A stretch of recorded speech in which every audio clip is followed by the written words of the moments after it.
और ऐसा कहकर के मैं रामचंद्र मानस की निंदा नहीं कर रहा हूं, मैं कह रहा हूं वास्तव में तुलसीदास ने उस समय अकबर के राज्य में रामचंद्र मानस लिखा गया। तुलसीदास अभी 400 साल पहले पैदा हुए, 1000 साल पहले तो पैदा हुए नहीं। अकबर का राज्य था, अकबर का राज्य था, और अकबर ने बहुत ज्यादा अत्याचार, मुगलों का राज्य था, इसलिए उसने हिंदुओं के डगमगाती हुई आस्था को जब हिंदू सोचने लगे अब कोई सहारा नहीं है, अब कोई हमारा उद्धार करने वाला नहीं है, चारों तरफ मुसलमानों ने अत्याचार कर दिए, जजिया कर लगा दिए हैं, जेलों में डाल दिए, जबरदस्ती मुसलमान बनाने के लिए तैयार हो गए। तो तुलसीदास ने एक ऐसे नायक की कल्पना की जो बहुत वीर है, बहुत बहादुर है और राक्षसों को मारने वाला है, सहायक है, समर्थ है, और हिंदुओं में वापस चेतना है कि कोई है, और इसलिए हिंदुत्व जीवित रह गया। शुद्ध सात्विक बात तो यह है। इसलिए रामायण को भी नए ढंग से वापस पढ़ना पड़ेगा कि राम का उदात्त चरित्र, स्वभाव और विशेषताएं क्या है, वह वाल्मीकि रामायण पढ़ने पर प्राप्त हो सकता है। और तब प्राप्त हो सकता है जब आप वशिष्ठ की आत्मा को अपने आप में समाहित करके देख सकें कि वशिष्ठ ने अगर राम के बारे में लिखा है तो क्या लिखा है, सीता के बारे में लिखा है तो क्या लिखा है। और उसी प्रकार से गीता को भी कभी समझने पड़ेगा, तो फिर कृष्ण के स्वरूप को, आत्मा को अपने प्राणों में उतारना पड़ेगा, और तब उतार पाएंगे जैसा कि मैंने बताया कि आप पूरे उस फलक में जाएं और जा सकते हैं। बंबई जाना बहुत कोई कठिन असंभव नहीं है। असंभव तुम्हारे लिए है कि जेब में तुम्हारे पास 5 रुपए है और बंबई कैसे जाए, ये डिफिकल्टी है। और यदि गुरु तुम्हें और 140 रुपए और दे दे, भाई तुम्हारे पास 5 रुपए, 140 रुपए तुम मेरे ले चल बंबई, तो तुम चल सकते हो, और मैं तुम्हारे 40 रुपए देने को तैयार। और तुम्हारी इच्छा तो होनी चाहिए, चेतना तो होनी चाहिए, और जब तुम जाओ तो देख सकते हो। असंभव नहीं है, ना अमेरिका असंभव है, ना इंग्लैंड असंभव है, न बंबई जाना असंभव है। नॉर्मल वे में तो आप अपनी जिंदगी में बद्रीनाथ ही नहीं गए, केदारनाथ ही नहीं गए, ऐसा तो कह ही नहीं सकते। नहीं गए तो इसका मतलब ये नहीं बद्रीनाथ है ही नहीं। गुरु जी बद्रीनाथ है कि नहीं है, कौन कहे है ही नहीं या है। जब आप गए नहीं तब आप उसके ऊपर कमेंट भी नहीं कर सकते, क्योंकि आप ये नहीं कर सकते कि पिछले फलक में नहीं जा सकते, या अपने जीवन के प्रारंभिक स्वरूप को नहीं देख सकते। क्योंकि मैंने कहा कि तुम्हारा जन्म का प्रारंभ तो उन 18 ऋषियों से हुआ, नए तो तुम कुछ बने नहीं। उन 18 ऋषियों से जब उत्पत्ति तुम्हारी हुई तो बाद में जरूर जन्म लेते लेते ही यहाँ आए हो, इस उम्र में आए हो। इस बीच में तो तुमने 100 या 200 या 500 जीवनियां तो ली होगी। ली तो फिर कहां ली, कैसे ली तो जरूर, क्योंकि पहले तो कोई चीज बनी नहीं।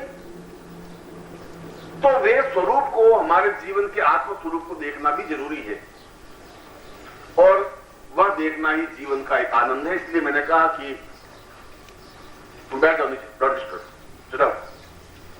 और इसीलिए मैं तुम्हें कह रहा था कि ये एंग, रिंग और क्लिंग बीज को भी हम जितना आसान समझ बैठे, लोगों ने जितना समझा दिया, उतना आसान तो नहीं है। ये अपने आप में अत्यंत गहरी अर्थवत्ता लिए हुए है। और आज मैंने इन श्लोक को, मैंने कहा कि 18 के 18 ऋषियों ने और साधना तो अलग अलग ढंग से की, एंग, रिंग, क्लिंग बीज को बिल्कुल नवीन ढंग से देखा है। सबने साधना की, सबने दुर्गा की साधना की, क्योंकि बिना शक्ति की साधना के तो जीवन में पूर्णता आ ही नहीं सकती, क्योंकि ब्रह्म की उत्पत्ति भी बिना शक्ति के संभव नहीं। कणाद कह रहा है कि मैं केवल ब्रह्म को मानता हूं। कौन सा ब्रह्म? जो शक्तिमान है, जो शक्ति स्वरूप है, जो अपने आप में पूर्ण अर्थवत्ता लिए हुए है, जो आदि है, जो मध्य है, जो अंत है। और वही एंग, रिंग, क्लींग का पूर्ण रूप देखा जाए तो आदि, मध्य और अंत है। और इसीलिए कल और 2-3 दिन के प्रवचन का सारभूत तथ्य यह था कि हम इन तीनों बीजों की मंत्र जाप करते हुए अपने जीवन को पूर्णता के साथ समाहित करें। और मैंने रीम बीज पर थोड़ा सा ज्यादा जोर इसलिए दिया कि आपके जीवन की आवश्यकताओं की पूर्ति हो सके। मगर यदि आपके मन में संदेह और भ्रम है, आज भी है। यदि मैं अभी प्रयोग कराऊंगा तब भी आपके मन में भ्रम तो है ही कि गुरुजी प्रयोग तो करवा रहे, होगा या नहीं, कर लेते हैं। मैं बता रहा हूं क्योंकि मैं तुम्हारे जीवन को बहुत अच्छी तरह से परिचित हूं। तुम अपनी जिंदगी से जितने परिचित नहीं हो, पिछले 25 जन्मों से मैं तुम्हारा हिसाब किताब रखता आ रहा हूं। पूरी गणित तुम्हारी मालूम है, तुम्हें तो एक जीवन का ही मालूम है, मुझे तुम्हारे अगले 24 जीवन का, पिछले जीवन का मालूम है। और तुम विश्वास करते नहीं, अपने आप पे भरोसा नहीं है, मेरे ऊपर तो भरोसा बाद में करोगे। इसलिए और बिना विश्वास के उस चीज में फलप्रद नहीं बन सकते। एक डॉक्टर कि नई नई शादी हुई। शादी के दूसरे दिन पत्नी ने कहा चलो पिक्चर देखते हैं। महीने भर तक तो उसके सारे नखरे उठा नहीं पड़ते हैं, महीने भर बाद तो फिर सारे हिसाब किताब गणित होती है, पर पूरे 30 दिन तक तो पूरी आरती उतारनी पड़ती है उसकी। तो उसने कहा चलो तुम अगर पिक्चर का कहे तुम कहे वहां चलने को तैयार हूं, घबराती क्यों है, चलो पिक्चर चलो। पिक्चर वो डॉक्टर था, पिक्चर कोई अच्छी चल रही हो कि रजिया सुल्ताना चल रही हो, कोई पिक्चर।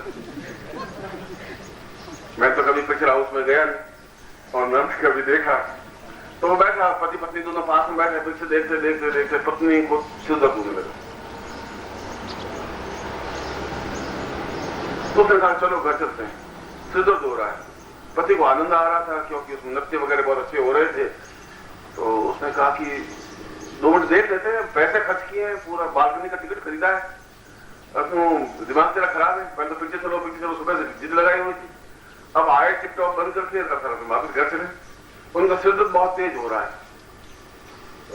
सिर दर्द हो रहा है, तो मैं डॉक्टर हूँ, तो अब मेरा बैग तो मेरे पास है नहीं, मगर खैर एक सेकंड उसने डाला जेब में, कोई गोली होती नहीं एस्प्रो वगैरह की, एक पैंट का बटन था वो थोड़ा तोड़ करके ये गोली बहुत एयरफोर्स से नई नई निकली है, एक्स्ट्रा ऑर्डिनरी गोली लेते ही सिर मिटता है और डॉक्टर ने एमबीबीएस किया हुआ है।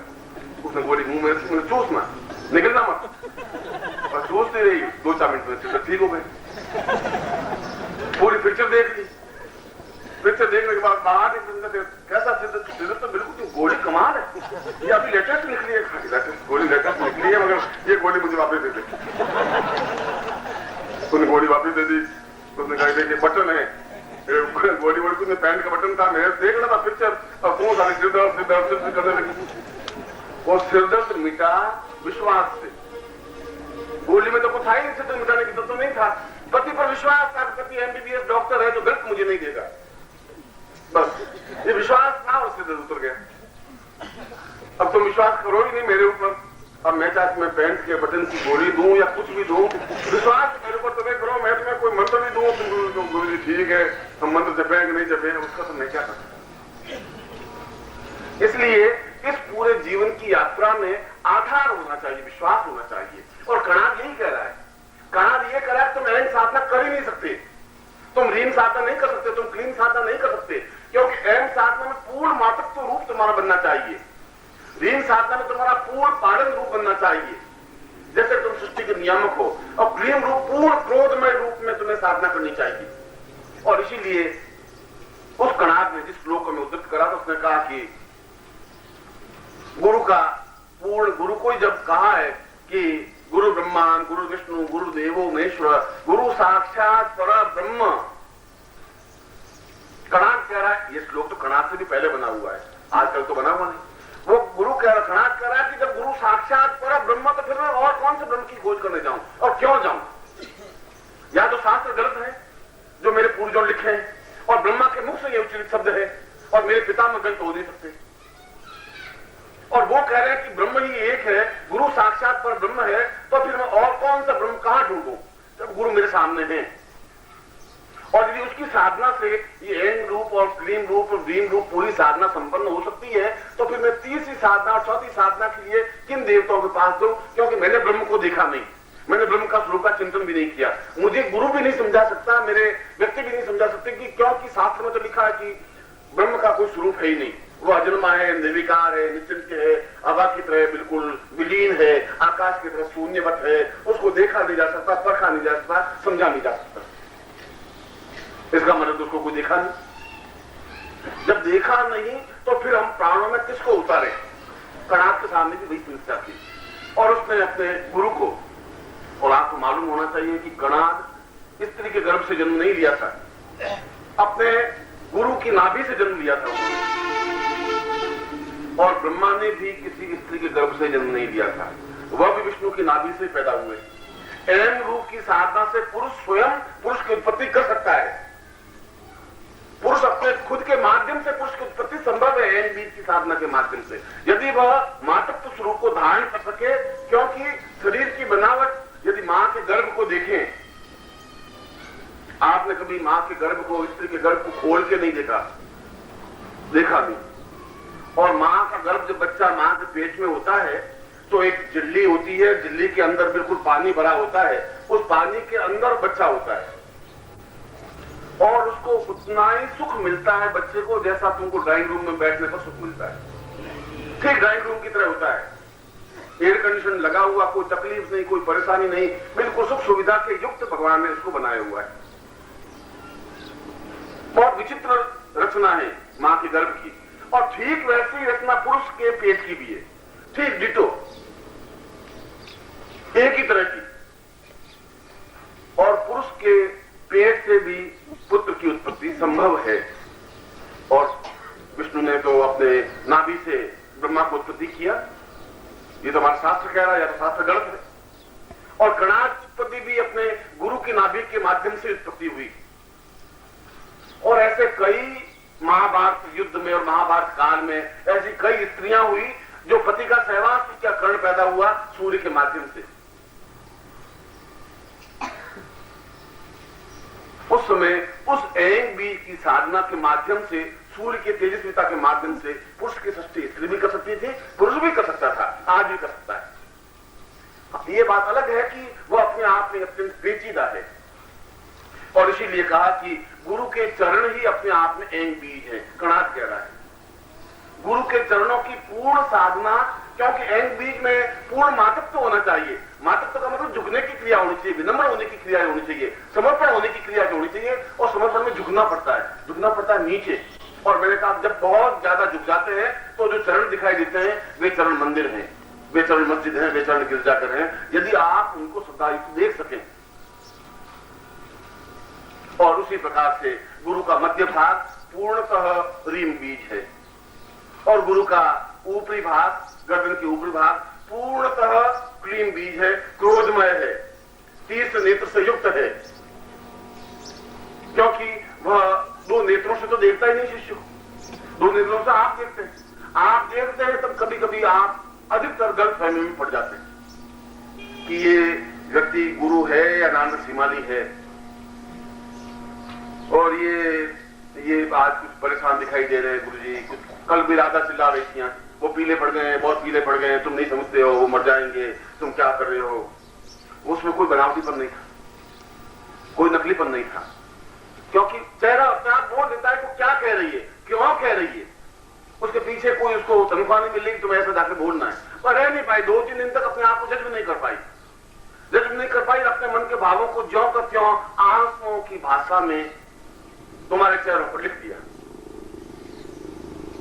शब्दों के माध्यम से नहीं, आंसुओं की कलम से लिखा। और आंसुओं की कलम से लिखी हुई बात मिट नहीं सकती।